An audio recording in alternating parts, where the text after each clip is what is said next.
become aware of, process through, realize them as the illusion that they are, release toxic fat-soluble chemicals, cancer-causing chemicals, let them be burned and detoxified out of your body, and burn a stable, calm fuel, which is the fuel that will begin to create a foundation of stability so we can then treat anxiety and depression.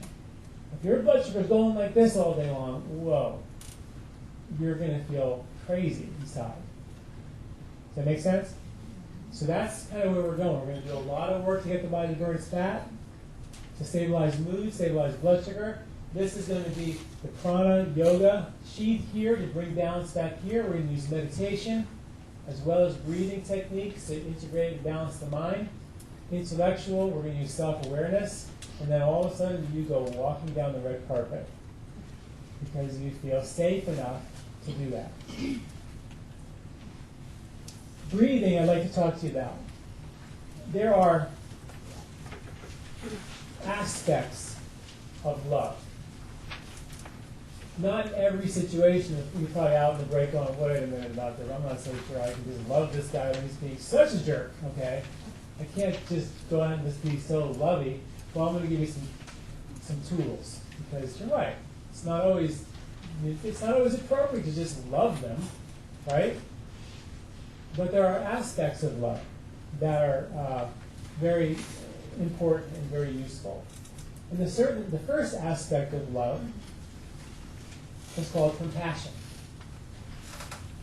Now, in every situation, if he's not closing the cupboards and he seems to be incessantly keeping them open and he'll never take out the trash, we could possibly find out some way to be compassionate for this person. Clearly, he had some cupboard closing trauma at birth that left him incapable of closing cupboards. Therefore, we're having waves of compassion for this poor person who simply doesn't have the capacity to close a cupboard.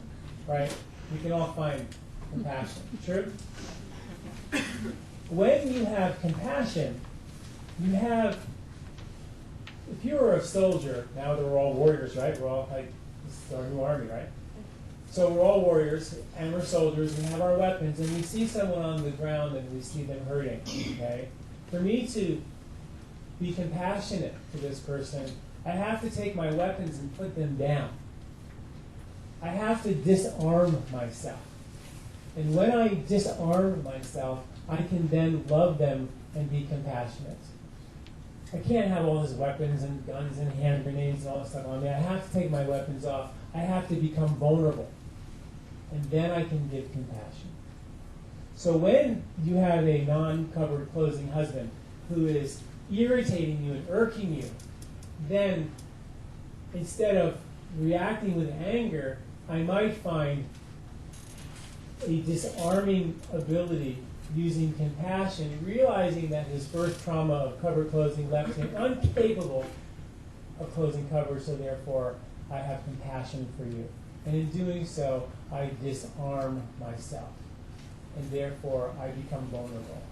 And now I'm on the precipice of the vulnerability of true love. Even compassion can push me over the edge into true love. And even that alone is enough to get you there. The second aspect of love is called gratitude. Gratitude is huge. Gratitude connects us to our joy. We talked about the joy of who you are. The nature of you is to be joyful, not to be happy for some reason because something good happened to you and the stocks went up this week, but to be joyful for no reason. It's your nature. The way to access joy is through gratitude. So we practice gratitude. In many situations, we can find the ability to be grateful. Right? If the guy's being a jerk, or you're, like you said, you're driving down the road, someone cuts you off and you honks the horn, you can be compassionate. But this person must be really, really, really angry, must be really, really upset, must be going really fast for some really good reason, and I feel sorry for this person that their life is so distraught with strain and stress that they have to act like that, so I can be compassionate in that situation and just back up and go, be my guest.